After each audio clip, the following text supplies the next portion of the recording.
Hello again, my name is pop-punk&pixels and I welcome you to the last video of my MCR history series.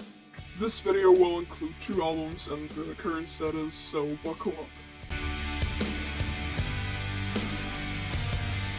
Let's get right in. At this point everything runs amazing. During this time they even did a Bob Dylan cover for the Snyder Watchmen movie.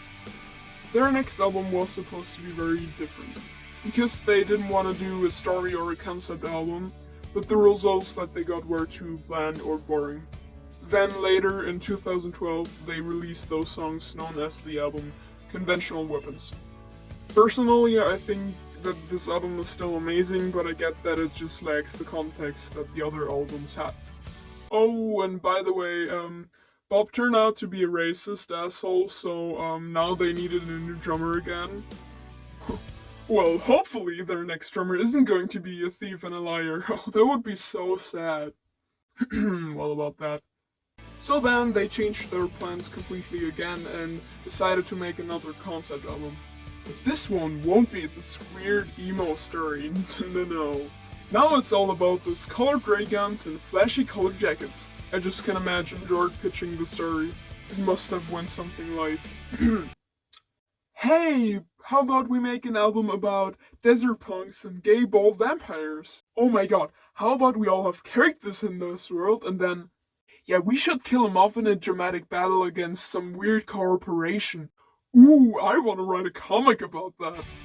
So then, they released their first studio album in 2010, and it shall be called Danger Days, the true life of the fabulous Kotois, or for short, ED. And this story is about some post-apocalyptic punks in a California desert raising like a little chaos girl while trying to F the system without getting F back. And Gerard did actually write 2 full-length comics about it. I think they both have 6 issues. And these comics are so good. I can't begin to describe how much the set of characters in this world means to me. But I'm also a giant nerd, so... This concludes Danger Days. So after their Killjoys era ended, Gerard went back into the creative kitchen. Oh my god guys, I have such a good idea for the next album. So it's going to be about parents whose children died and they make a support group and it's going to be amazing. And oh my god. In 2013, they decided to disband. The reasons were probably because they all had families at this point and they wanted to do other stuff than MCR because they're artists and not just MCR band members. So after that, the MC Army entered the state of being delusional for a very long time. And even though MCR wasn't officially banned anymore, the community still grew. But one mysterious day in 2019... Holy shit, they're back! No, Corona, why? So, their release tour had to get delayed. Between their reunion and now, they haven't released a new album, but we got a new song. Foundations of Decay. And somewhere along we got a greatest hits album and a lot of demos. So here's the current stand. The latest we'll see them on stage again is the When We Were Young festival this year.